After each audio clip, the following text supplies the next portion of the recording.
Olá, amigos do LAC Concursos, estamos aqui, professor Marcelo, mais uma vez com vocês, para uma aula de geografia, atendendo essa ementa que o professor Luiz passou para a gente. Vocês se lembram que nós tratamos de demografia e migrações internas no nosso último encontro. Antes, a gente já tinha trabalhado globalização, toda aquela parte relativa também a problemas ambientais, e agora, urbanização. Certo? O Brasil, que também está no nosso tópico, dentro da ementa que foi passada, certo? Do conteúdo. Então vamos trabalhar, vamos pegar esse tema hoje aqui, vamos destrinchar ele de cabo a rabo. Vamos começar. Pessoal, primeira coisa, olha, essa palavra aqui, eu gosto muito dela, certo? Gosto muito dela. Ô Marcelo, processo, por quê? Você vai processar alguém? Não é isso. Pessoal, quando a gente usa a palavra processo, a gente geralmente se refere a uma coisa que ocorre ao longo do tempo. Você entendeu? Uma coisa gradual. É que nem o processo de amadurecimento de uma sociedade, de uma pessoa. Você entendeu? É algo que ocorre ao longo do tempo. Então, isso tem que ficar muito bem caracterizado quando a gente trabalha urbanização. Por quê? Porque o meu amigo concursando, meu querido amigo concursando e concursanda, certo? Sabe muito bem que eu poderia pegar determinadas datas aqui que são muito marcantes na história do Brasil. E aí a questão é a data. Por exemplo, descobrimento do Brasil, 22 de abril de 1500. Beleza, maravilha. Proclamação da República, certo? 15 de novembro de 1889. Beleza. Independência do Brasil, 7 de setembro de 1822, muito bem. Aí alguém de repente me perguntaria, Marcelo, e qual foi a data em que o Brasil se tornou um país urbanizado? A data da urbanização do Brasil? Não tem. Mas como que não tem, Marcelo? Como que não tem? Não tem. Não tem. Pessoal, não tem, porque não tem como alguém saber qual foi o dia em que pela primeira vez a população urbana superou a população rural do Brasil? Não tem como. Não tem como, definitivamente não. Porque é um processo, é uma coisa que ocorre ao longo do tempo. A urbanização é um processo que caracteriza a passagem da população de majoritariamente rural para majoritariamente urbana. É isso. É processo. Peraí, Marcelo, deixa eu ver se eu entendi. Você está me dizendo, então, que perdão, se o Brasil tiver 51% da população vivendo no campo e 49% nas cidades, ou seja, 51% na zona rural, 49% na zona urbana, o Brasil não é urbanizado. Não, não é. Mas como não é, gente? 51 a 49, a maioria vive aqui. Então não é. Mas peraí. Quer dizer então que se o Brasil tiver 51% da população vivendo na zona urbana e 49% na zona rural, aí ele é urbanizado. Aí ele é. Porque a maioria vive na cidade. Então, esse processo ocorre ao longo do tempo. Eu gostaria que você observasse isso aqui para você entender como que funciona a coisa. Olha só. Censo, você sabe que é de 10 em 10 anos. E a série histórica de população urbana e rural se iniciou em 1960. Certo? A partir daqui a gente começou a contar população urbana e rural. Muito bem. Pessoal, veja bem. 2010, 2000. Está aqui esse espaço. Então aqui é 2090. Na verdade foi em 91, mas tudo bem. Está aqui. Aí, 91, 90, 80. Está aqui. Aí, 80, 70. Está aqui. E 70, mais ou menos 60. Bateu. Então, 1970 está bem aqui. Censo de 1970. Pronto, vamos traçar aqui. Está aqui ele aqui. Certo? Então, o que eu tenho que dizer é que, em algum momento, Entre 1960 e 1970, pela primeira vez na história do Brasil, a população urbana superou a população rural. Então não tem uma data.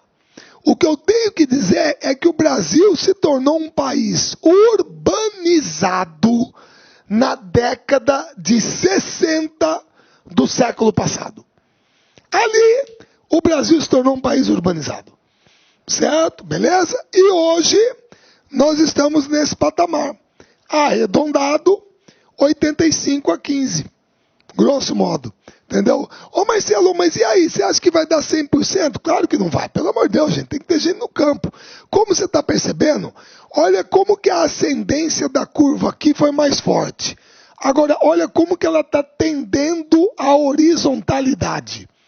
Isso quer dizer que agora o crescimento será mais lento. E nós tenderemos, provavelmente, eu acredito, a uma estabilização. É claro que eu não sou nenhuma pitonisa, não, eu não sou o oráculo de Delfos, mas eu estou aqui projetando, eu sempre falo, é um chute para os meus alunos, que eu acho, que para vocês também, claro, pessoal concursando, estou falando a galera que trabalha comigo lá no pré-vestibular, no ensino médio. Eu acho que isso aqui ainda vai chegar em uns 88%. Estou vendo no máximo 90%. E isso aqui vai ficar nos 10, 12%. E aí, eu acho que tende a estabilizar. Tende a estabilizar. Certo? Ah, mas então o Brasil é um país urbanizado. Sim, claro que é. Claro que a maioria vive na cidade. Certo? Beleza? E aqui, você tem a distribuição entre as regiões brasileiras, de acordo com o censo de 2010. Qual a região mais urbanizada do Brasil? Inegavelmente é a região sudeste. Certo? 93% praticamente da população vive nas cidades. Aí é que vem uma surpresa. Certo? Por quê? Bom, que o sudeste é a região mais urbanizada, isso não é espanto para ninguém. O problema é o segundo lugar. Porque quando falamos de Brasil, falamos na boa, não desprezando a minha região, certo? Que é o centro-oeste. Mas, poxa, grandes cidades brasileiras, todo mundo lembra, Curitiba, Porto Alegre, claro que também tem aqui Goiânia, Brasília, mas o sul do Brasil também tem Londrina, tem Joinville, tem Caxias, etc. Muito bem. Agora, por incrível que pareça, a segunda região mais urbanizada do Brasil é o centro-oeste, é a minha região. A região centro-oeste tem um percentual de urbanização superior ao da região sul. Certo? Ô Marcelo, mas como que pode isso, cara? Pô, quer dizer, a região centro-oeste é mais urbanizada que o sul? Cara, aí existe uma questão que envolve um pouco da característica da ocupação da região. Por quê? Do povoamento. Por quê? Porque como todos vocês sabem, o sul do Brasil tem uma forte carga da colonização italiana e alemã, imigrante estrangeira, que hoje são nossos irmãos brasileiros e brasileiras, descendentes de italianos e alemães, que para cá, vieram em busca de uma nova oportunidade para fazer a vida, para ser feliz, e graças a Deus hoje estão conosco aqui, brasileiros como nós, certo? Muito bem. O problema é que no sul do Brasil, a questão é que o sul do Brasil tem essa forte carga da colonização italiana e alemã, e tem outros também, eslavos, etc., mas italianos e alemães, imigrantes estrangeiros, certo? Predominantemente europeus. E boa parte se fixou lá em qual sistema? Num sistema de colonato baseado na pequena propriedade no trabalho familiar. Certo? Então isso ajudou a enraizar o pessoal no campo. É uma parcela legal de população que permaneceu no campo, significativa. Certo? Muito bem. Enquanto que na minha região centro-oeste, aqui, qual foi o modelo de agropecuária que fez com que nós despontássemos para o Brasil e para o mundo como um grande celeiro agrícola, a região que é a maior produtora de grãos do país, o maior rebanho bovino, certo? Qual foi o modelo? Marcelo, para o Centro-Oeste, foi o modelo do agribusiness, do agronegócio. E como você sabe muito bem, o agribusiness, o agronegócio, ele é baseado na média grande propriedade, altamente mecanizada, com emprego de tecnologia, certo? Grande quantidade de insumos, certo? Elevada produtividade, geralmente é uma monocultura comercial. Então, esse sistema de produção da agricultura intensiva, moderna, comercial, é um sistema que libera a mão de obra do campo. Porque ele é altamente mecanizado, certo? Então, com isso, a turma veio para a cidade. E com isso, o nosso percentual de população urbana é superior da região sul. Então, por incrível que pareça, quando a gente fala regiões mais urbanizadas do Brasil, qual é a primeira? Indiscutivelmente, é a região sudeste. Qual é a segunda?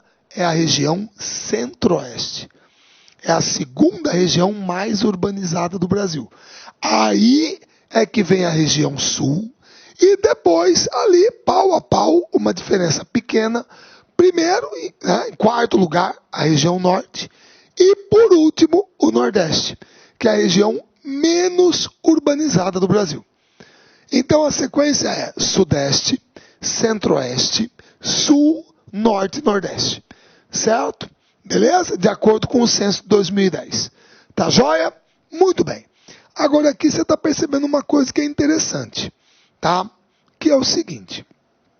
Pessoal, perceba como que aqui as datas, 1940, 50, 60, 70, talvez até mesmo 80, certo?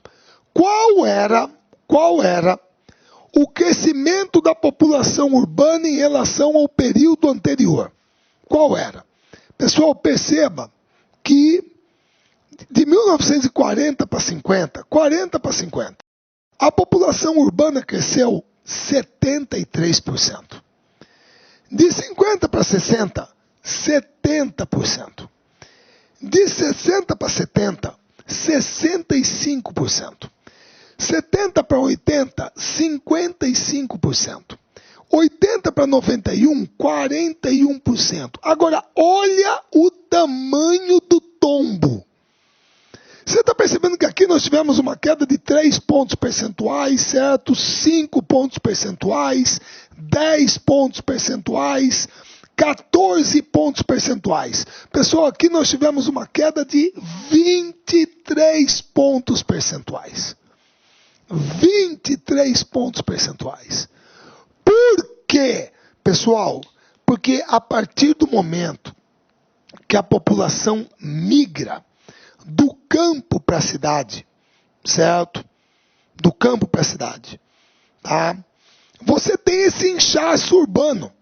Então isso significa que esse período aqui dos 73, 70, 65, 55, 41 é o período que você tem o mais intenso êxodo rural, certo?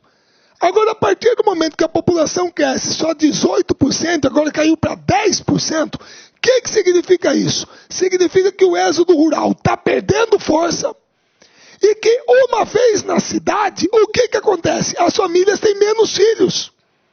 Então, o crescimento da população urbana cai, certo? Então, nós podemos dizer que ainda hoje, baseado nesses dados aqui, a população urbana do Brasil continua crescendo, só que numa intensidade menor que antes.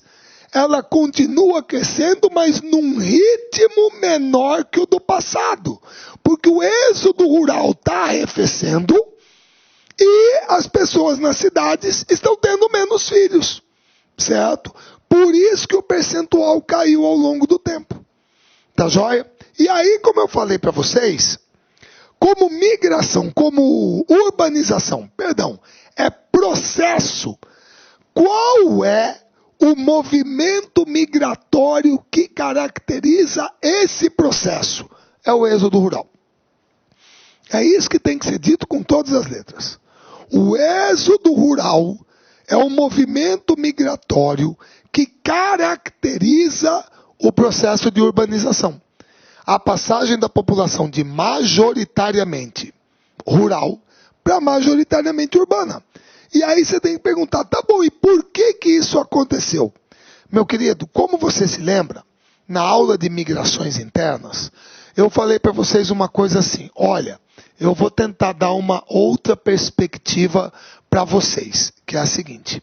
Quando muitas vezes as pessoas perguntam por que as pessoas migram, uma pergunta, por que as pessoas migram? Qual que é a resposta mais comum? Para melhorar de vida, em busca de uma nova oportunidade, etc, etc, etc. Nós vimos isso. Mas aí, eu procurei dar uma outra perspectiva para vocês. Por que as pessoas migram? Marcelo, você falou. As pessoas migram devido a fatores atrativos e fatores repulsivos. Ou é alguma coisa que está me empurrando para fora de onde eu estou, ou é alguma coisa que está me atraindo fora de onde eu estou. E eu falei para vocês que esses fatores podem ser políticos, podem ser religiosos, étnicos, naturais, mas que o fator preponderante é o socioeconômico. Certo? Muito bem. Então vamos buscar analisar por que as pessoas migram no êxodo rural. Quais seriam os fatores repulsivos? O que empurraria o ser humano para fora da zona rural? O quê? Primeiro, mecanização agrícola. A partir do momento que você mecaniza a agricultura, você não precisa do ser humano. Certo? Você vai substituí-lo pela máquina. Tudo bem? Segundo, a qualidade de vida no campo é pior. Tá? Pelo amor de Deus, gente, não vem com aquele papo de viver na natureza, o ar puro. Para, é impressionante. Como é que pode? O Brasil se tornou um país urbanizado e a expectativa de vida aumentou. Quer dizer que a cidade é uma porcaria? Eu não estou dizendo que é a oitava maravilha do mundo. As cidades brasileiras têm muitos problemas para serem resolvidos. Mas pelo amor de Deus, que a infraestrutura é melhor, certo? Terceiro, concentração fundiária, que é uma característica da formação do Brasil. Muita terra nas mãos de poucas pessoas. Esses três fatores são socioeconômicos. E aí tem um fator motivador do êxodo rural, que afeta principalmente a região Nordeste, e é um fator natural, a seca. A seca. Então, esses quatro são fatores repulsivos. Mecanização agrícola, concentração fundiária, pior qualidade de vida no campo e uma questão natural, principalmente para o Nordeste, que é a seca. Agora, o que atrai o ser humano na cidade? Quais são os fatores atrativos? Basicamente são duas coisas, gente. Primeiro, a melhor qualidade de vida. Segundo, a oportunidade de trabalho, emprego. Existe uma terceira coisa que alguns geógrafos citam, certo? Que seria o que eles chamam de fascínio urbano, a mitificação da cidade. Aqui o cara constrói aquele mito de que a cidade é a solução para a vida dele. É ali que ele vai criar os filhos, certo? É ali que ele vai se dar bem, ganhar dinheiro, construir uma casa, tal, maravilha. Certo? Então esses são os fatores atrativos. E isso provoca o êxodo rural, que é o movimento migratório que caracteriza o processo de urbanização. Certo? Muito bem. Agora vamos a alguns conceitos aqui dentro da parte de urbanização que a gente tem que trabalhar. Então vamos lá. Primeiro, moçada, perdão.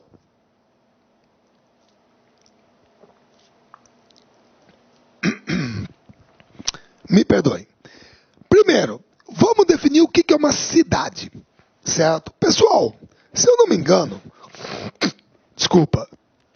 a ONU e alguns países adotam critérios quantitativos. Marcelo, como assim quantitativo?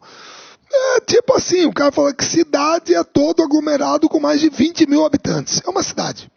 Ou 10 mil habitantes. Sei lá. Certo? É uma cidade. Esse é o critério no Brasil? Não. Definitivamente não.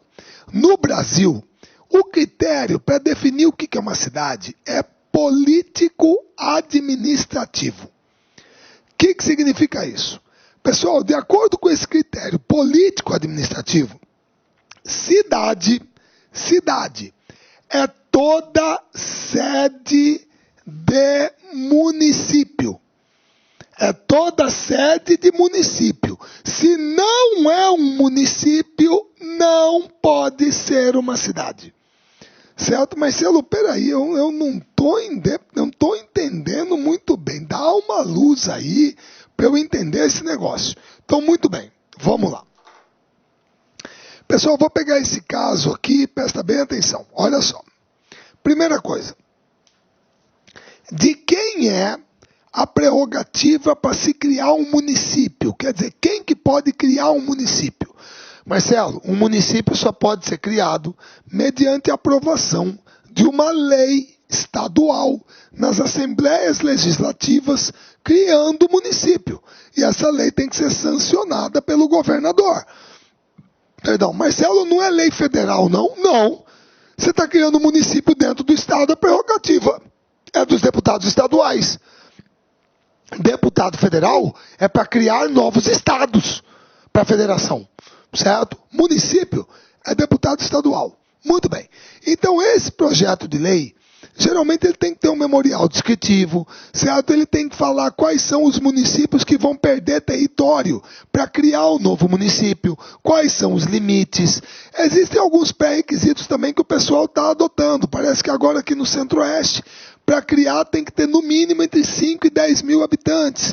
Tem que ter no mínimo tantos eleitores. A área que vai ser a sede do município, o perímetro urbano, tem que ter no mínimo 200 edificações.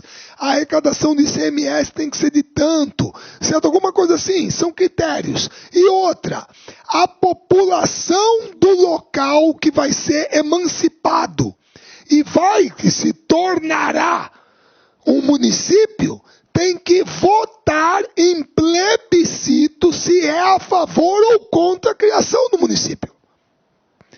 Então você tem que seguir vários passos, vários trâmites legais para criar um novo município, para aprovar esse projeto de lei, certo? E uma vez aprovado na Assembleia, o governador sancionou, está criado um novo município, certo?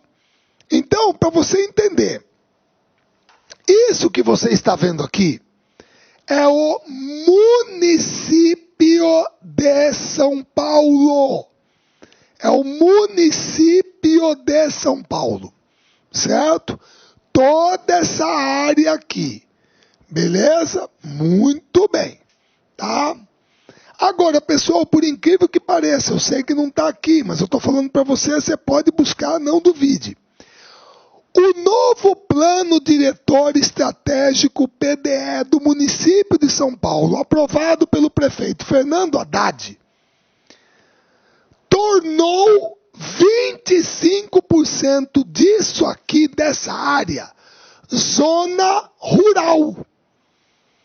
Ele reintroduziu a zona rural dentro do município de São Paulo. A zona rural estava fora do Plano Diretor Estratégico de São Paulo, principalmente para essa área aqui, ó, que é uma área ainda relativamente preservada, que tem muita vegetação nativa, você entendeu? Ainda tem coisa aqui, certo? Beleza? Mais ao sul do município de São Paulo. Tudo bem? Então, presta bem atenção. Quem vive aqui no município de São Paulo vive na zona rural do município de São Paulo. Agora, esse marrom aqui, ó, essa parte mais marrom, essa aqui, são os bairros, certo? Sei lá, as divisões. Essa aqui é a zona urbana. E como vocês sabem, separando a zona rural da zona urbana, você tem o perímetro urbano, que é até onde a zona urbana vai, é no perímetro urbano. Quem mora do perímetro para lá, mora na zona rural. Quem mora do perímetro para cá, mora na zona urbana. Então, quer dizer que quem mora dentro do perímetro urbano, mora na cidade de São Paulo. Porque aqui é a sede do município. E como é que eu sei que aqui é a sede do município? É porque aqui que está a prefeitura, a Câmara de Vereadores, todo o aparato político administrativo está aqui. Agora, quem mora aqui, mora no município de São Paulo, mas não na cidade de São Paulo. A cidade é a sede do município, é do perímetro urbano para dentro. Certo? Beleza? Então, por exemplo, se você mora, vamos supor, em Belém do Pará, e eu não sei o tamanho de Belém, eu teria que pesquisar, mas suponho eu estou chutando, que o município de Belém deve ter uma zona rural. Então quem mora lá, mora no município de Belém. É belenense, tudo bem. Mas não mora na cidade de Belém. A cidade de Belém é a sede do município de Belém.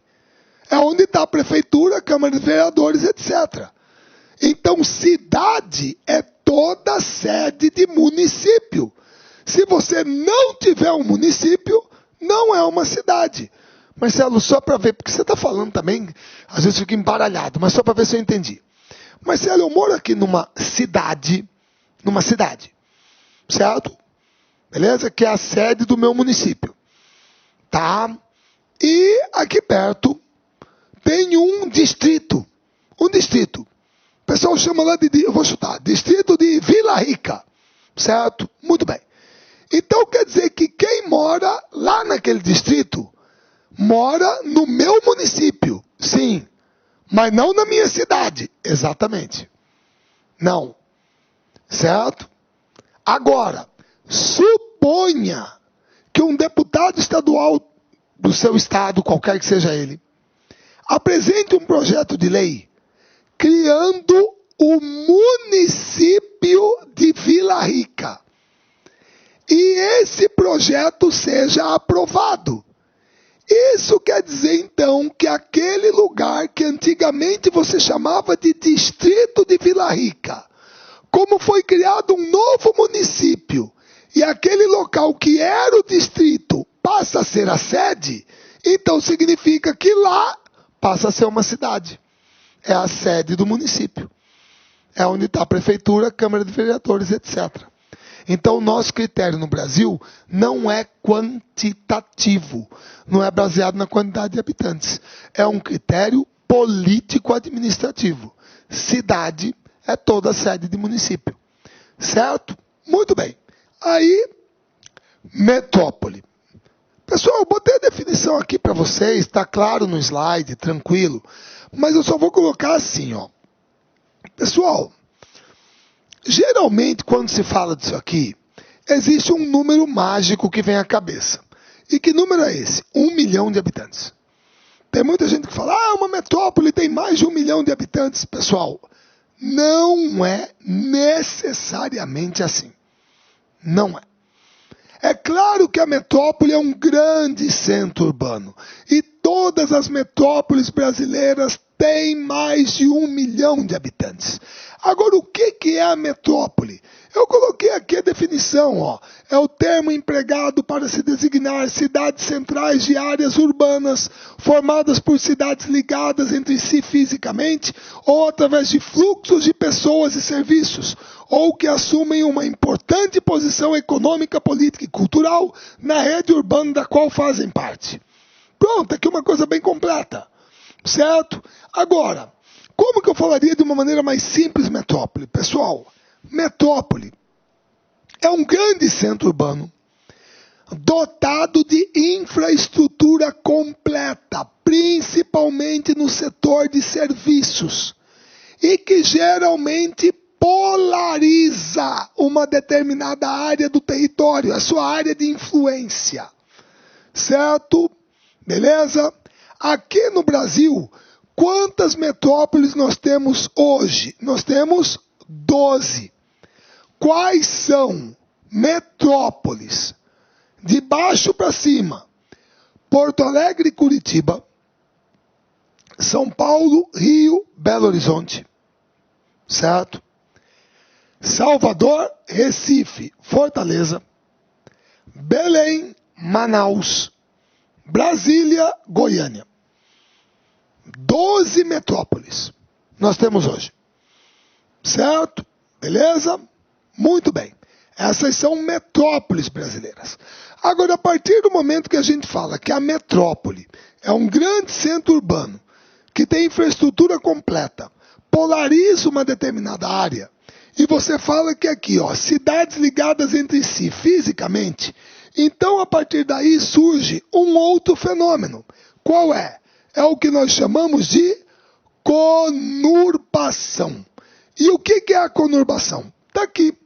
A conurbação é a união espacial entre duas ou mais cidades, em razão do seu crescimento urbano, ou da interação sociopolítico-econômica existente entre elas. O que eu quero dizer com isso? Pessoal, eu peguei uma imagem aqui. Eu não vou fazer alternância com a internet, porque senão vai dar pepino, mas é assim. Essa aqui é uma imagem da região metropolitana de Curitiba.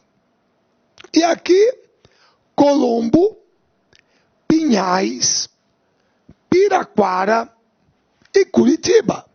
Certo? Muito bem. Pessoal, todos vocês estão percebendo que nós temos essas linhas vermelhas aqui que eu estou preenchendo com um canetão preto. Está aqui, ó. Certo? Eu tenho essas linhas. Tá joia? Muito bem. Pessoal, se eu retirasse essas linhas da foto, retirasse os nomes da foto, por acaso, alguém que não conheça essa região saberia me dizer onde termina Curitiba e onde começa Pinhais? Marcelo, eu não teria como. Aqui, ó, aqui parece que é uma avenida, tipo uma avenida isso aqui, ó. Isso está me dizendo que a partir do momento que eu cruzo essa esquina aqui, esse lugar, eu saí de uma cidade e entrei na outra. E eu nem vi. Eu saí de uma e entrei na outra. Por quê? Porque provavelmente Curitiba, por ser uma metrópole, certo? Começou a atrair algumas cidades para perto dela. Foram criados novos municípios, outras cidades se instalaram perto dela. E com o passar do tempo, o crescimento urbano, o que aconteceu? Curitiba cresceu, mas as outras cidades também cresceram. E aí o que foi acontecendo? Ela cresceu, as outras cresceram, elas se ligaram, elas se conectaram, espacialmente falando, fisicamente falando. O sítio urbano de uma acabou juntando com o da outra.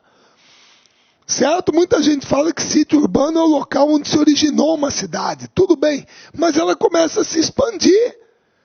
Então, uma gruda na outra. Certo? Então, a partir daí, eu tenho o fenômeno que nós conhecemos como conurbação, que é a união espacial entre duas ou mais cidades. Certo? Geralmente em torno de uma metrópole. Olha aqui São Paulo. Está aqui São Paulo, Itacoaquecetuba, Poá e Ferraz de Vasconcelos. E aqui no centro, um bairro chamado Cidade Kemel, ou Kemel. Desculpa, eu não sei, mas vai lá, pronto. Pessoal, se esse bairro for isso aqui, significa que eu tenho pessoas desse bairro que moram em São Paulo, do mesmo bairro em Ferraz de Vasconcelos, do mesmo bairro em Poá e do mesmo bairro em Itacoaquecetuba. Pronto. Eu juntei as 4 cidades aqui. Certo? Beleza? Isso é uma conurbação. Tudo bem? Agora, aí é que tem uma coisa. Olha aqui embaixo. Crescimento geográfico, certo? Unificação da malha urbana. Ou da interação sociopolítico-econômica existente entre elas. Pronto, está aqui o meu caso. Pessoal, para quem não conhece, perdão, está lá no fundo, a Chapada dos Guimarães. Está aqui a minha querida cidade, capital de todos os mato-grossenses, certo? Cuiabá. Tá? E aqui ao lado, a nossa querida cidade vizinha, cidade irmã, Várzea Grande. Certo? Muito bem. Pessoal, por favor, analisando aquele conceito que nós abordamos agora há pouco, certo? Por acaso, está aparecendo para algum de vocês que haverá a união espacial, física, da malha urbana de Cuiabá e Várzea Grande? Sim ou não? Marcelo, nem a pau. Olha o rio Cuiabá aí no meio. Você está maluco? O rio está aí no meio. Como que vai ter união física? Tomara que nenhum gênio aí tenha proposto aterrar o rio para juntar. Não, graças a Deus não. Certo? Então, pô, claro que não vai. É uma cidade de um lado do rio, outra cidade do outro, pô. Que isso? Tá maluco? Não vai ter. Ah, então isso aqui não é uma conurbação. Claro que é. Claro que é. Pessoal, por favor, eu sei que boa parte dos meus amigos não conhece, mas Cuiabá e Várzea Grande, uma não vive sem a outra. Não tem como, é até uma gozação aqui. Certo? Cuiabá está aqui, capital do estado, maior cidade. Pessoal, o aeroporto Marechal Rondon fica em Várzea Grande. Todo mundo aqui que chegar em Cuiabá ou quiser sair daqui de avião tem que vir para cá. Certo? Nossa, Marcelo, que vergonha! Pelo amor de Deus, tá, meu querido, então peraí, o aeroporto de Cumbica não é em Guarulhos? Quem quer fazer um voo internacional em São Paulo tem que pegar voo onde? Em Congonhas? Não, pô, em outra cidade. É Guarulhos. Ué, qual é o problema? Você entendeu? É assim, ora. Não tem problema nenhum. Então, moçada, você vê. E aí a gente brinca aqui. A turma de Várzea Grande. Ah, Cuiabá não tem aeroporto. Eu falo, grande porcaria, rodoviária é aqui. Pede para a turma de Várzea Grande tentar pegar um ônibus, por exemplo, para São Paulo, Rio, Goiânia. Aqui, consegue? Não, porque a rodoviária é aqui. Por exemplo, quem mora aqui, quer estudar na Universidade Federal, a UFMT em Cuiabá. Em compensação, tem gente que mora em Cuiabá e estuda na Univag, que é em Várzea Grande. Certo? Então, você tem uma interação política, econômica, social, cultural absurda entre as duas cidades. Por isso que, apesar do rio e apesar de não haver a união física entre as duas, é claro que é uma conurbação. É claro que é. Certo? Isso aqui é uma conurbação. Tudo bem? Aí para onde que a conurbação nos levará? Vamos lá. Região metropolitana. Marcelo, o que é região metropolitana? Está aqui, está definido. É a metrópole e os municípios circunvizinhos, que são conurbados a ela e que usufruem da infraestrutura da metrópole. Ah, Marcelo, não estou entendendo. Meu querido, está aqui, ó, presta atenção. Está aqui, ó, aquele desenho que eu mostrei para você naquela hora. Está aqui o município de São Paulo. E aqui dentro está a cidade de São Paulo. Certo? Pessoal, cidade de São Paulo. São Paulo tem a USP, tem a Bolsa de Valores, certo? Tem o Morumbi, o Itaquerão, a Arena Corinthians, o Allianz Parque, que é a Arena do Palmeiras, tem o Canindé, tem o Interlagos, tem o Ibirapuera, tem o Anhembi, tem o MASP. Ou seja, pessoal, os principais eventos, certo? Os principais jogos de futebol, shows de rock, exposições, certo? Salão do automóvel, tudo acontece em São Paulo. Então, São Paulo é a grande metrópole, é quem tem a infraestrutura. E o que o pessoal que está aqui em volta quer fazer? Quer usar, quer aproveitar. Vai ficar todo mundo grudado aqui. Você está vendo aqui a região metropolitana de São Paulo, que é São Paulo e 38 municípios em volta. 38. Formando uma grande conurbação, que é a região metropolitana de São Paulo. É a metrópole e os municípios circunvizinhos vizinhos que são conurbados a ela e que usufruem da infraestrutura que ela tem. Certo? Isso é conurbação. Beleza? Tudo bem? Moçada, só que aí você tem que entender uma coisa, que é o seguinte. Uma região metropolitana só pode ser criada por lei. Por lei. Para você ter uma ideia, a primeira lei que criou regiões metropolitanas do Brasil foi a Lei Complementar Federal número 14, de 8 de junho de 1973. Governo General Emílio Gasta Azul Médici. Ali foram criadas as regiões metropolitanas de Porto Alegre, Curitiba, São Paulo, Belo Horizonte, Salvador, Recife, Fortaleza e Belém. Ah, Marcelo, você pulou o Rio de Janeiro. Não! Não pulei porque na época o Rio era o estado da Guanabara. Então você não podia criar uma região metropolitana para um estado. Depois o Rio de Janeiro entrou. Mas tem que ser criada por lei. Certo? E outra, pode ser uma lei complementar federal ou pode ser uma lei complementar estadual.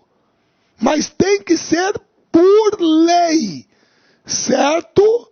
Então, presta bem atenção. Eu falei agora há pouco que o Brasil tem 12 metrópoles. Então, pegando palavra primitiva, palavra derivada, provavelmente se alguém perguntasse a você quantas regiões metropolitanas o Brasil tem? Bom, se o Brasil tem 12 metrópoles, o Brasil tem 12 regiões metropolitanas. É uma questão de raciocínio lógico, óbvio. 12 metrópoles, 12 regiões metropolitanas. Verdadeiro ou falso? Não!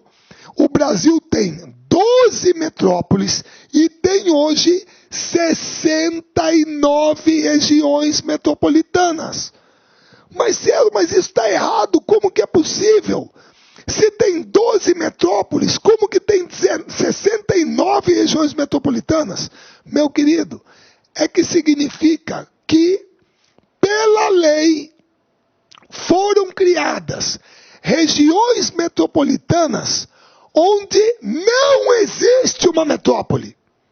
Por exemplo, pessoal, a Lei Complementar Estadual número 359, de maio de 2009, criou, aprovada pela Assembleia Legislativa do Estado de Mato Grosso, a região metropolitana do Vale do Rio Cuiabá, que engloba Cuiabá, Várzea Grande, Santo Antônio do Levergé e Nossa Senhora do Livramento. Pronto. Foi criada por lei. Então eu criei uma região metropolitana onde não existe uma metrópole. Perceba que aqui está a região metropolitana de São Luís. E São Luís não é metrópole. A região metropolitana de Maceió. E Maceió não é metrópole. A região metropolitana de Santarém. E Santarém não é metrópole, mas foi criada por lei.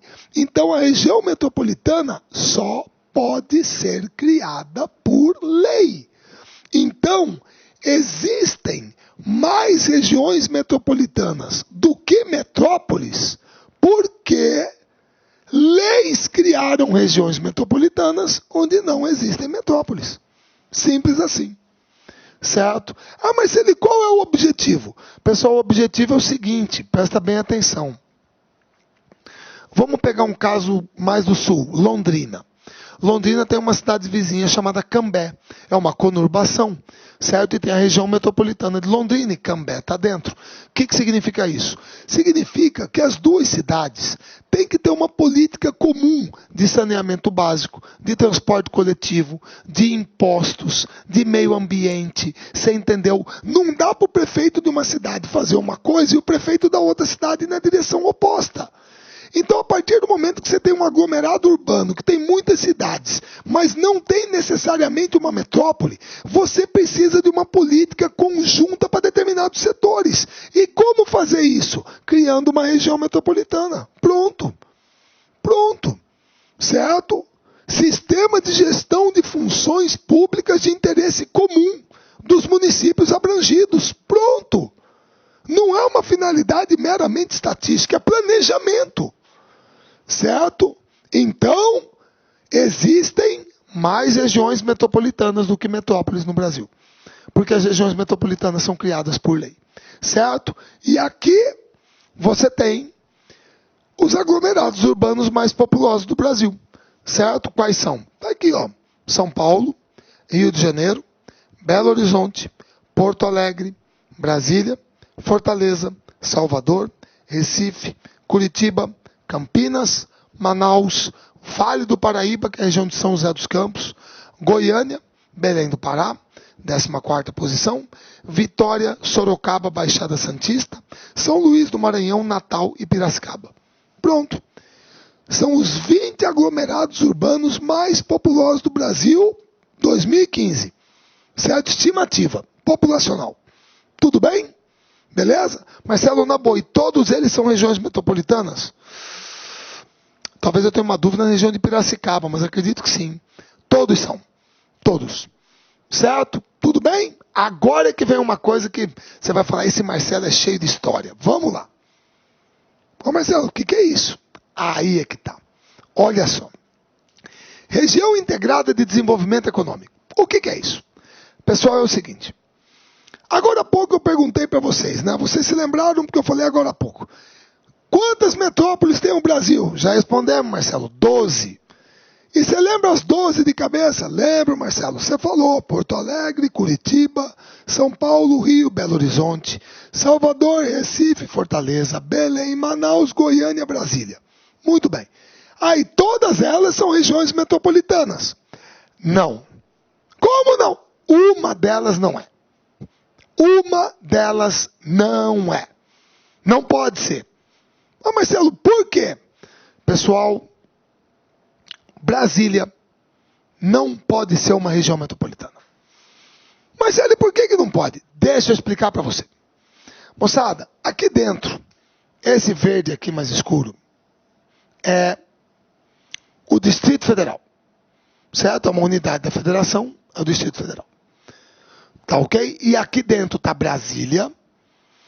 E estão as cidades satélites. Guará, Taguatinga, Ceilândia, Gama, Núcleo Bandeirantes, Samambaia, sei lá, está todo mundo aqui dentro. Certo? Muito bem. Pessoal, por acaso, você já ouviu falar que existe o prefeito de Brasília? O prefeito de Taguatinga? Não, mas não existe. Brasília é o Distrito Federal. Brasília tem o governador do Distrito Federal, certo? E tem os deputados distritais. Muito bem lembrado. Bom, o que significa isso? Pessoal, significa o seguinte. Inegavelmente, Brasília é uma cidade. É uma cidade. E você tem as cidades satélites, então é um aglomerado urbano. Mas o problema é que esse aglomerado também pega, presta atenção, só para citar alguns, Planaltina, Alexânia, Abadiânia, Águas Lindas, Padre Bernardo, Cocalzinho de Goiás, Corumbá de Goiás. Marcelo, parou. Goiás? Exatamente.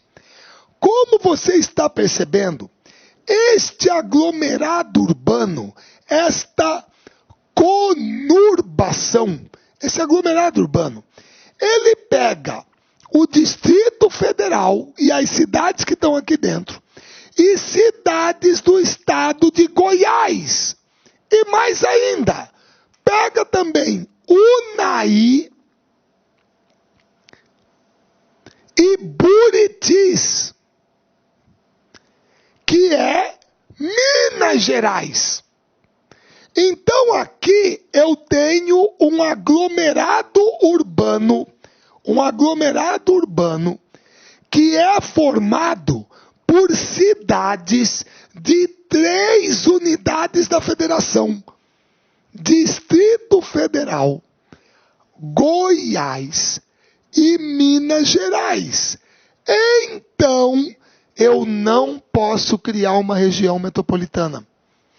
Porque uma região metropolitana só pode ser criada quando você tem um aglomerado urbano com cidades, municípios que pertençam a um único estado da federação. E aqui nós temos um aglomerado urbano com cidades, municípios que pertencem cara, que horror. A 3 unidades diferentes da federação. 3 unidades diferentes. Certo? Beleza? Então, moçada, a legislação para isso é essa. Marcelo, Região Integrada de Desenvolvimento Econômico, RIDE, exatamente. Uma região integrada de desenvolvimento econômico é criada quando você tem um aglomerado urbano formado por cidades e municípios que pertencem a mais de uma unidade da federação. Certo? E nesse caso aqui, deixa eu ver se eu botei outra. Não botei. Então eu botei a de Brasília ali. Tá? Presta bem atenção. Primeiro caso, o que eu mostrei para vocês. Região Integrada de Desenvolvimento Econômico do Distrito Federal e do entorno. Certo? Região Administrativa Integrada de Desenvolvimento Econômico do Polo Petrolina Juazeiro. Todo mundo se lembra que Petrolina é Pernambuco, Juazeiro é Bahia. E tem mais municípios lá em volta. Então você tem um aglomerado urbano que envolve cidades, municípios de 2 unidades da federação. Então você não pode criar aqui uma região metropolitana. Tem que ser uma RID, Região Integrada de Desenvolvimento Econômico. Terceiro caso, Piauí, Maranhão, Região Integrada de Desenvolvimento Econômico da Grande Teresina. Por quê? Porque Teresina e as cidades em volta, Piauí. Porém, do outro lado do rio Parnaíba, você tem Timon, que é Maranhão. Então, ali você tem um aglomerado urbano que envolve cidades e municípios do Piauí e do Maranhão. Então, não pode ser região metropolitana. É uma região integrada de desenvolvimento econômico. Ah, Marcelo, são esses 3 casos no Brasil? Pessoal, aí sinceramente eu preciso pesquisar com vocês. Sabe por quê? Porque em tramitação no Congresso, eu acredito que ainda está em tramitação. RICA. Ô Marcelo, o que é o RICA? Região Integrada de Desenvolvimento Econômico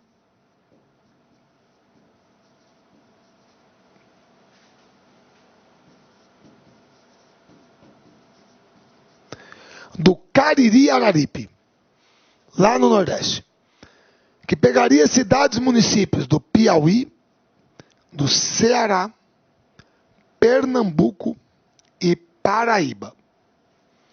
Certo? 4 unidades da federação. Tá? Mas essa aqui, eu acredito que ainda está em tramitação no Congresso Nacional. Certo? Beleza? Pessoal, até para não passar raiva, então peraí. A turma me xinga de vez em quando, mas lá vou eu. Ah, por que não? Se eu tenho que atender o meu concursando, por que eu não vou fazer isso? Certo?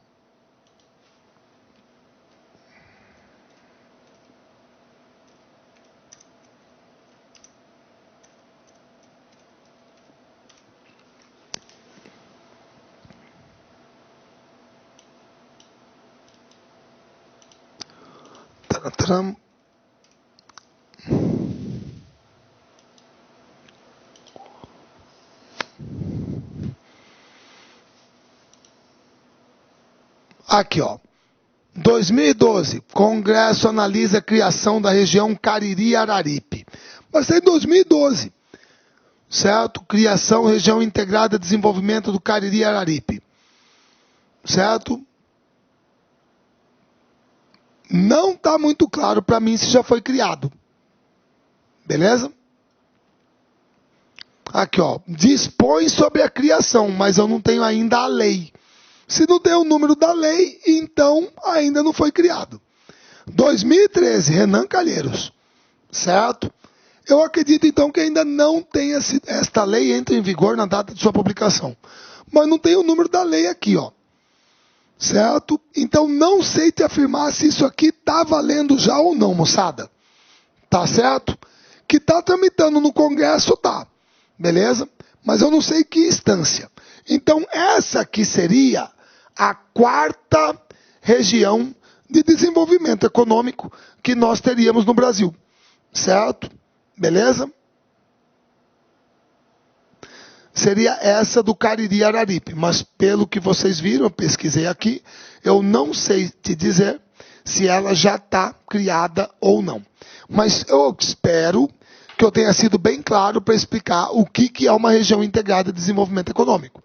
Que é criada quando você não pode criar uma região metropolitana.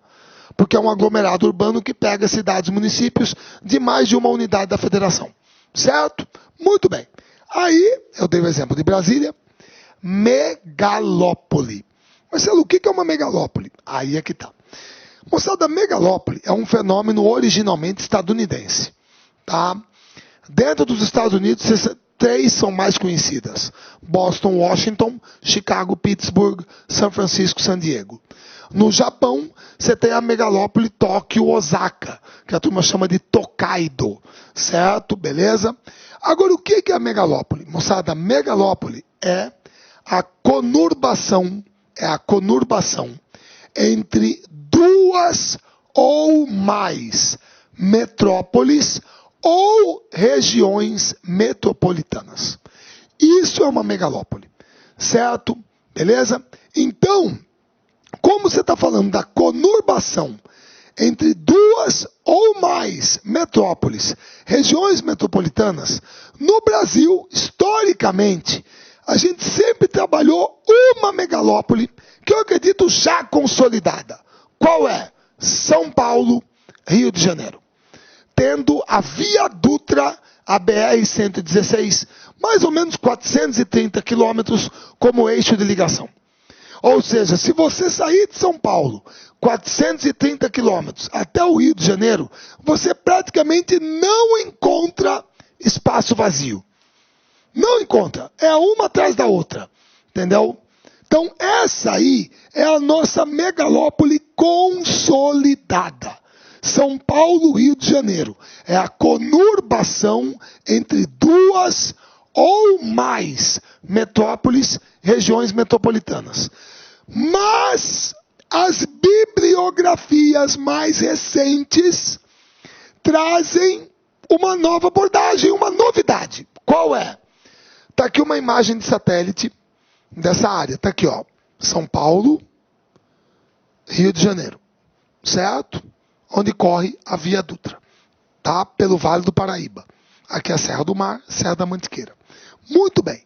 Quais são as novidades? Primeiro, a megalópole centro-atlântica, envolvendo Natal, João Pessoa, Recife, Maceió, Aracaju e Salvador. Certo? Tem essa nova abordagem.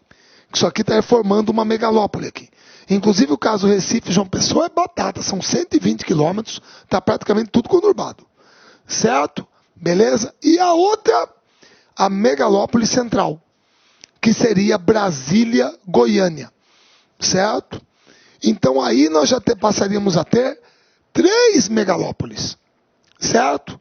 São Paulo, Rio de Janeiro. Certo? A Centro-Atlântica, no litoral. E a megalópole central.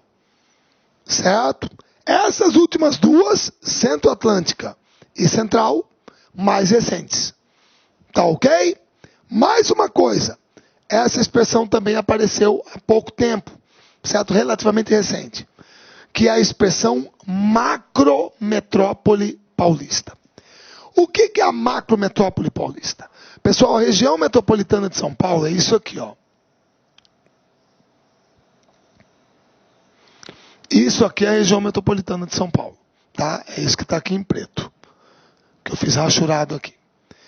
Só que o pessoal considera que essa região metropolitana já se expandiu para 4 eixos. Quais são?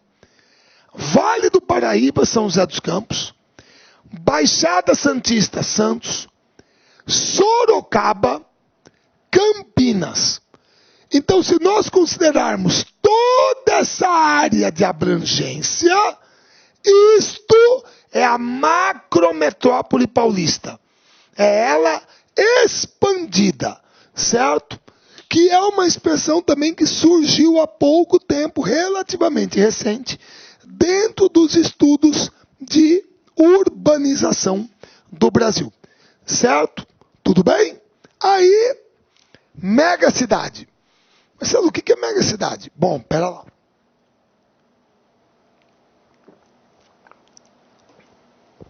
Perdão. Moçada, megacidade. Desculpa. Megacidade é um termo criado pela ONU, Organização das Nações Unidas, tá? E a megacidade é um critério puramente quantitativo. O que é uma megacidade? É toda cidade que tem mais de 10 milhões de habitantes. Se tem mais de 10 milhões de habitantes, é uma megacidade. Pessoal, veja bem, eu não estou falando da região metropolitana. Eu estou falando de uma cidade que tem mais de 10 milhões de habitantes. Se ela tem mais de 10 milhões de habitantes, ela é uma megacidade. Certo? Então, na nossa lista, está aqui. Xangai, Lagos, na Nigéria, Karachi, Paquistão, Istambul, Turquia, Mumbai, antiga Bombaim, Índia, Moscou, Rússia, São Paulo, certo? Pequim, Cantão, Nova Delhi, Shenzhen, China, Seul, Coreia do Sul. Talvez você estranhe não encontrar aqui Tóquio. Porque aquela coisa que a turma fala de Tóquio, pessoal, é da região metropolitana. Você está vendo que aqui também não está Paris, não está Londres, certo? Não está Nova York, beleza? Falando de uma cidade só, e não da região metropolitana. Então a lista das 10 maiores megacidades é essa aqui. Você percebe que a maior parte delas, vamos botar assim, eu vou considerar a China, tá? 1, 2, 3, 4, a Turquia. Tá, vai. 5, Moscou, vou dar um desconto. 6, 7, 8, 9, 10. Pessoal, de 12, praticamente 11 são em países subdesenvolvidos. Eu vou dar 10. Eu vou dar um desconto para Seul e Moscou. Tá? Beleza? Tudo bem? Então você percebe que é nos países, principalmente aqui, ó, você encontrar Paquistão, Nigéria, certo? Índia, tudo bem? É porque você sabe que lá, quando uma cidade passa a ter uma infraestrutura melhor, todo mundo vai para lá, ela explode. Por isso que a maioria está em países subdesenvolvidos. Tudo bem? É diferente de metrópole ou cidade global, que também é chamada de cidade mundial, cidade alfa ou centro mundial. Aqui, o critério não é quantitativo. Aqui o critério é qualitativo. O que é uma cidade global? Pessoal, uma cidade global ou metrópole global, geralmente é a cidade que é a referência daquele país para o mundo. Geralmente é a cidade onde você tem os maiores aeroportos, você tem uma grande população, você cedia importantes organizações como a ONU, a União Europeia, certo? Ou então você tem um sistema avançado e eficiente de transportes, é a sede das bolsas de valores do mercado financeiro, das grandes multinacionais. Isso caracteriza uma cidade global, ou metrópole global. Às vezes, coincide com ser a capital. Às vezes, não. Por exemplo, Paris, certo? Capital da França. Metrópole global da França, Paris. Londres, capital do Reino Unido. Metrópole global do Reino Unido, Londres. Tóquio, capital do Japão. Metrópole global do Japão, Tóquio. Mas nem sempre é assim. Capital dos Estados Unidos da América, Washington. Metrópole global dos Estados Unidos, Nova York. Você poderia até citar também Los Angeles, Chicago. Mas Washington aqui não é. Certo? Canadá, capital, Ottawa. Metrópole global, Toronto. Você pode até dizer Vancouver também, que é costa oeste, mas você entendeu? Austrália, capital, Canberra. Metrópole global, Sydney. Ou Melbourne, sabe? Sydney, certo? Brasil, capital, Brasília. Metrópole global, São Paulo. Talvez até o Rio de Janeiro também, mas São Paulo acima de tudo. Certo? Então aqui o critério é qualitativo e não quantitativo. Certo? Muito bem. Mas sério, o que é macrocefalia urbana? Macrocefalia? O que é isso? Pessoal, se você traduzir macrocefalia urbana ao pé da letra, o que é? Cabeção. Macrocéfalo. Você entendeu? Mas se ela é uma cabeção, como assim? Pessoal, nós chamamos de macrocefalia urbana o processo do crescimento acelerado dos centros urbanos. E esse crescimento acelerado acaba criando uma situação que é típica dos países subdesenvolvidos, que é uma situação na qual o poder público não consegue acompanhar o crescimento urbano. Então, como o poder público não consegue acompanhar o crescimento da área urbana, isso significa que você cria uma periferia totalmente desassistida quanto aos serviços públicos básicos essenciais. Você tem um inchaço urbano que acaba tornando precária a qualidade de vida das pessoas da periferia. Por quê? Porque, por incrível que pareça, a área central, mesmo sendo mais antiga, usada há mais tempo, é aquela que concentra a melhor infraestrutura. Só que para viver ali, o custo é mais alto. Então, para a população de baixa renda, sobra o deslocamento para a área periférica. Então, é uma situação típica de países subdesenvolvidos, certo? Caracteriza-se pelo crescimento acelerado dos centros urbanos, principalmente nas metrópoles, provocando o processo de marginalização das pessoas, que por falta de oportunidade e baixa renda, residem em bairros que não possuem os serviços públicos básicos. E com isso, enfatiza o desemprego, contribui para a formação de favelas, resultando na exclusão social de todas as formas. Certo? É isso. O resultado disso aqui, moçada, é que, aqui ó, eu botei isso aqui para fazer uma comparação para vocês. Quando garoto, eu procurei ter uma noção do que eu estava fazendo, quando garoto,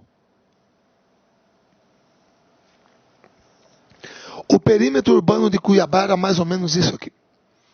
Certo? Os bairros mais afastados que eu conhecia. Certo? Hoje,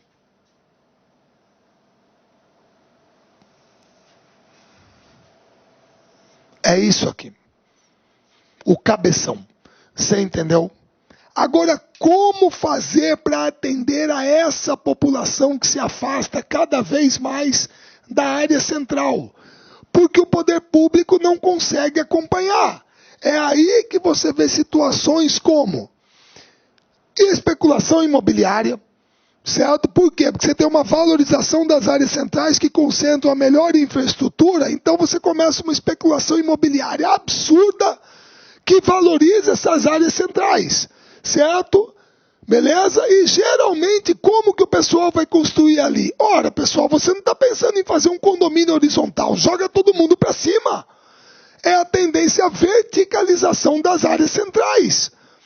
E geralmente a população de baixa renda que eventualmente mora por ali e que muitas vezes vende seus terrenos, vende suas casas, com o dinheiro da venda, eles conseguem comprar à vista um apartamento no prédio que vai subir? Mas nunca! Então onde que ele vai conseguir comprar um imóvel à vista com o dinheiro que ele recebeu pelo terreno, pela casa?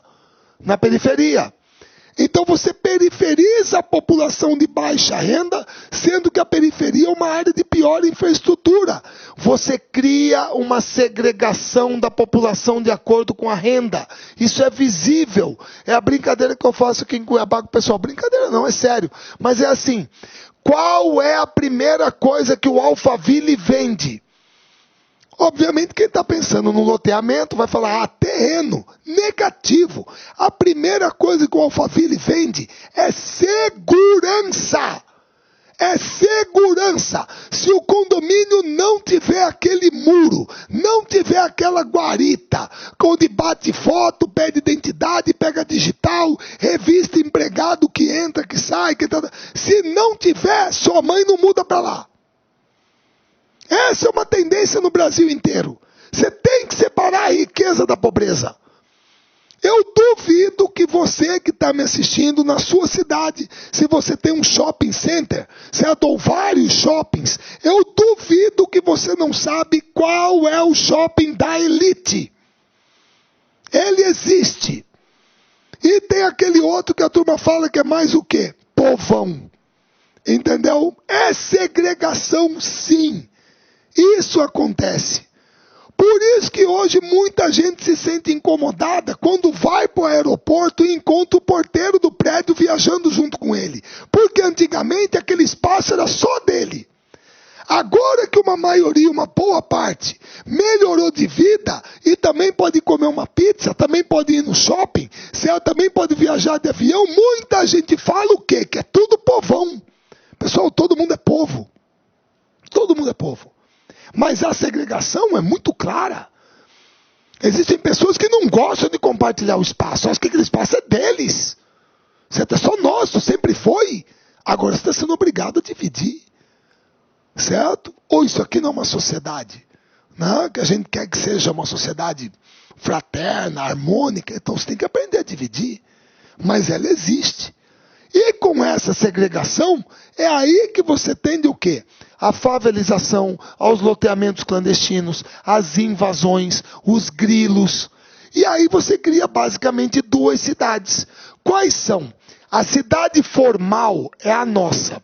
Com todo respeito, é que eu vivo, gente. Não vou ser hipócrita aqui. A cidade formal é a nossa. É aquela que tem a rua asfaltada, tem a iluminação pública, a linha de ônibus está na porta, tem a coleta de lixo, carteiro entrega a carta, certo? Você recebe carnê do IPTU, é a cidade. Tem coleta de esgoto, tem água tratada. É a cidade formal. Está dentro da forma planejada para um centro urbano. Agora, o que é a cidade informal? É aquela que poder público não existe.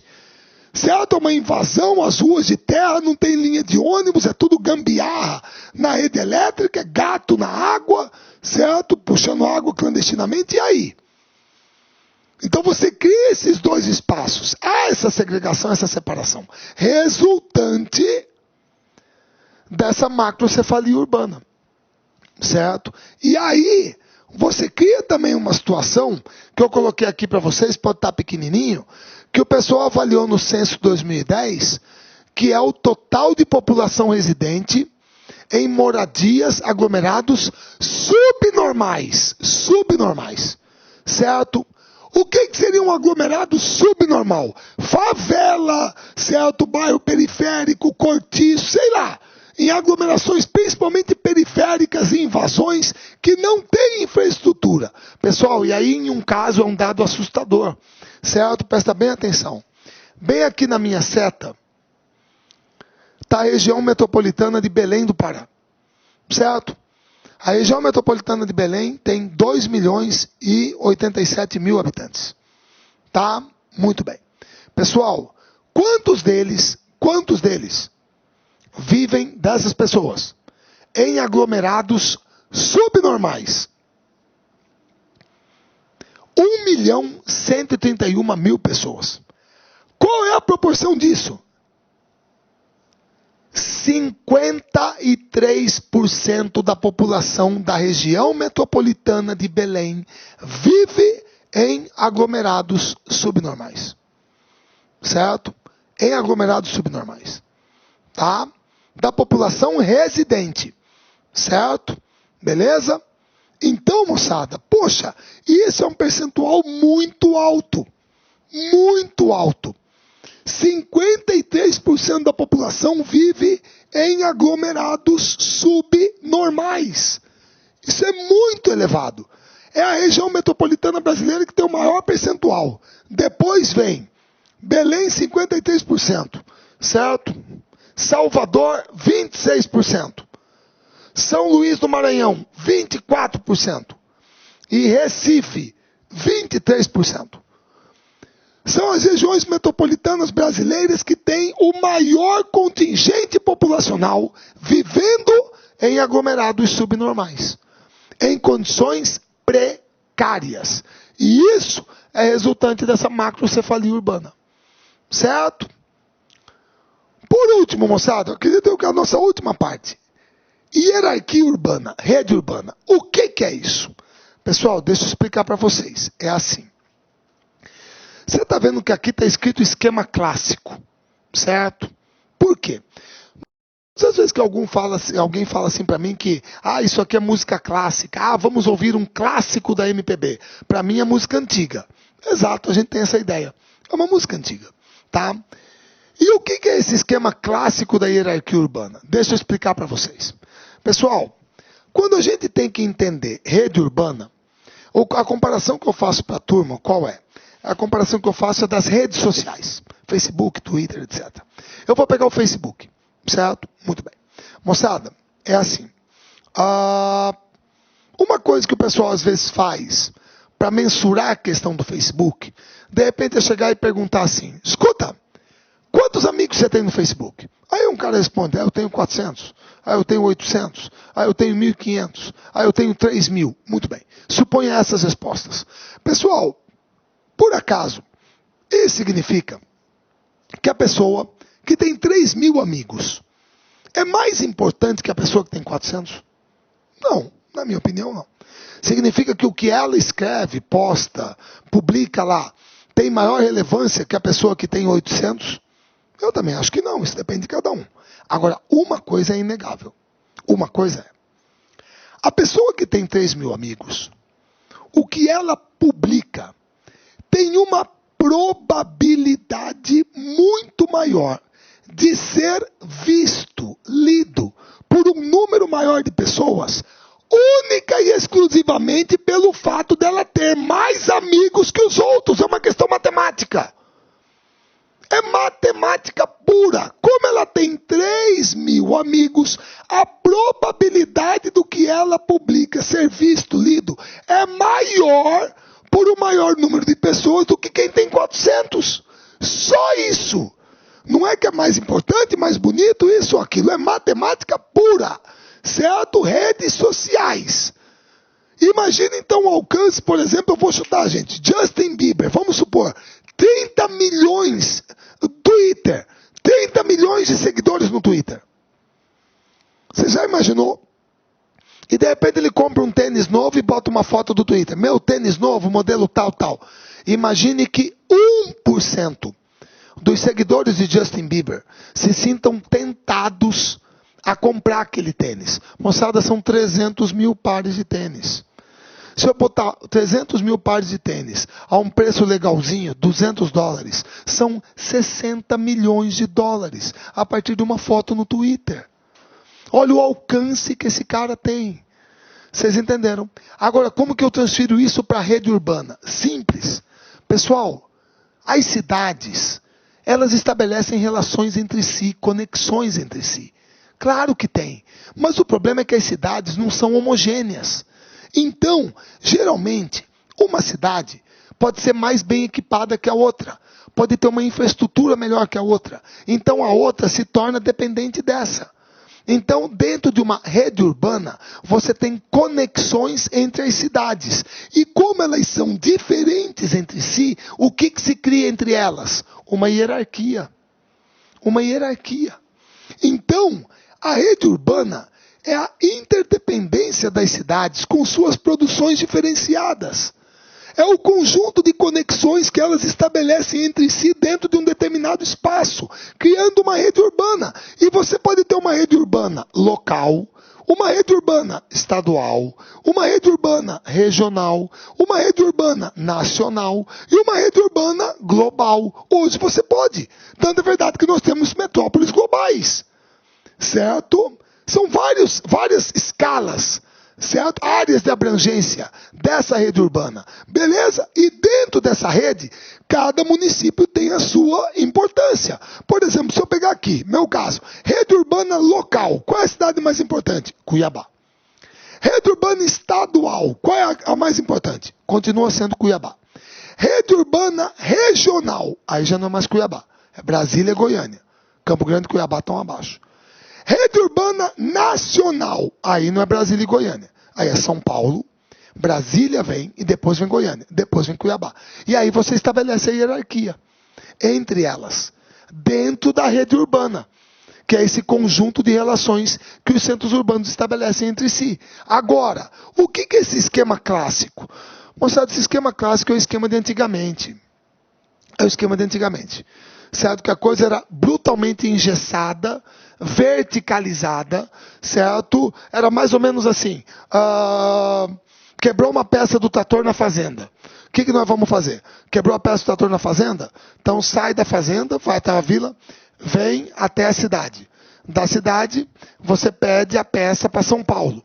Aí a peça vem lá de São Paulo para cá. Aí você tem que sair da fazenda, vir aqui, pegar a peça e voltar para a fazenda. Certo? Ah, Marcelo, mas até hoje é assim. Não é. Não é, eu provo para você. Tá? Presta bem atenção. Pessoal, hoje, perdão. Só deixa eu colocar lá para não ter chabu, né? Pronto. Tá aqui.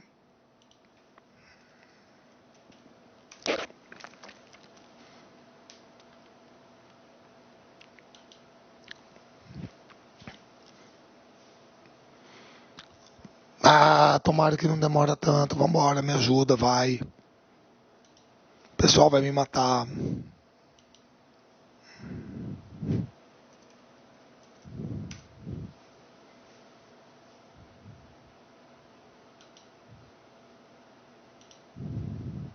Tá aqui.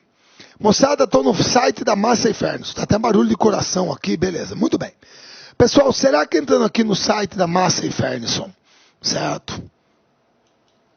Será que está aqui Massa e Concessionárias, eu quero produto por séries, cana-de-açúcar por cultura, pós-venda, imprensa, concessionárias, eu vou produto por séries. Pronto, está aqui, eu entrei nessa série aqui de trator. Pessoal, será que aqui tem galeria de fotos, agricultura de precisão e tal? Será que aqui eu consigo comprar nesse site peças para esse trator? Não, Marcelo, consegue, provavelmente você pode ter aí, que nem Netshoes, é que nem Amazon Books, de repente você consegue comprar uma peça. Beleza. E se eu tiver cartão de crédito, de repente eu já posso pagar a peça? Pode. Se eu não tiver, posso imprimir um boleto para pagar no banco aqui da minha cidade, perto da fazenda? Pode. Posso pedir para entregar por Sedex 10? Pode. Então ela chega na fazenda sem eu sair dela. Eu consigo fazer isso. Hoje. Consigo. E chega. Certo? E muitos de vocês já tiveram a oportunidade de comprar pela internet. Então eu pergunto, será que eu posso comparar com o que era antigamente? Não tem como.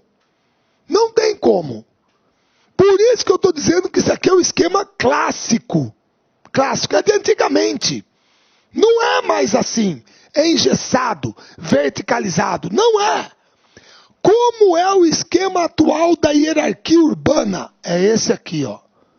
Todo mundo conectado. Todo mundo conectado. Ninguém está isolado. Hoje, lá da vila, lá da cidade local, eu consigo falar com todo mundo. Está todo mundo conectado. Então é uma coisa muito mais dinâmica, muito mais fluida, porque o enorme avanço nos meios de comunicação e transportes, que o atual estágio da globalização permitiu que alcançássemos, fez com que hoje você possa assistir essa aula eu estando aqui em Cuiabá, poxa! E você está me assistindo. Isso há 20 anos seria impensável. Impensável. Você entendeu? Então, o esquema da hierarquia urbana dentro da rede urbana, ele continua com algumas denominações, quem é metrópole, quem polariza quem, certo? Agora, o fluxo mudou. Então, hoje, a hierarquia urbana, ela se baseia nesse modelo, certo? Beleza? Eu até botei um outro aqui, ó. Esquema clássico e o esquema atual. Todo mundo conectado, certo? Agora, aí, nós temos que entender a atual hierarquia urbana do Brasil, como é que funciona. Porque aí você tem que ter as denominações. Então, olha como é que é no Brasil. Primeiro, pessoal, inegavelmente, aqui em roxo, você tem a nossa metrópole global, que é São Paulo. Tranquilo, certo? Está lá no topo. Muito bem. E aqui,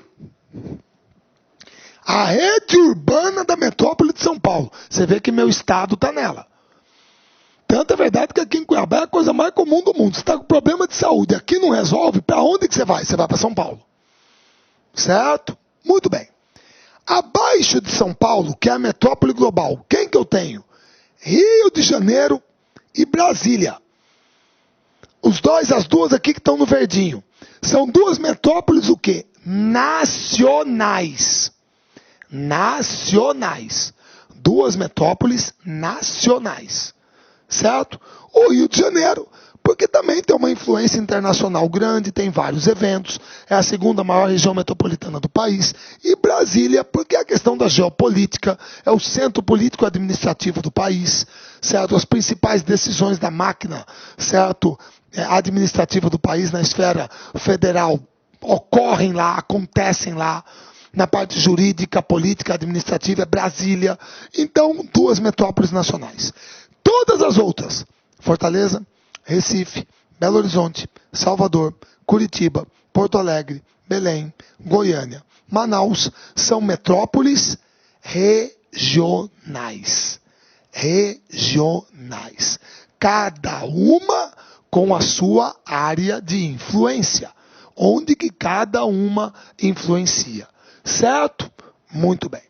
Bom, metrópole global, metrópole nacional, metrópole regional. Quem que vem depois? Aí vem as capitais regionais, que podem ser de nível A, B e C.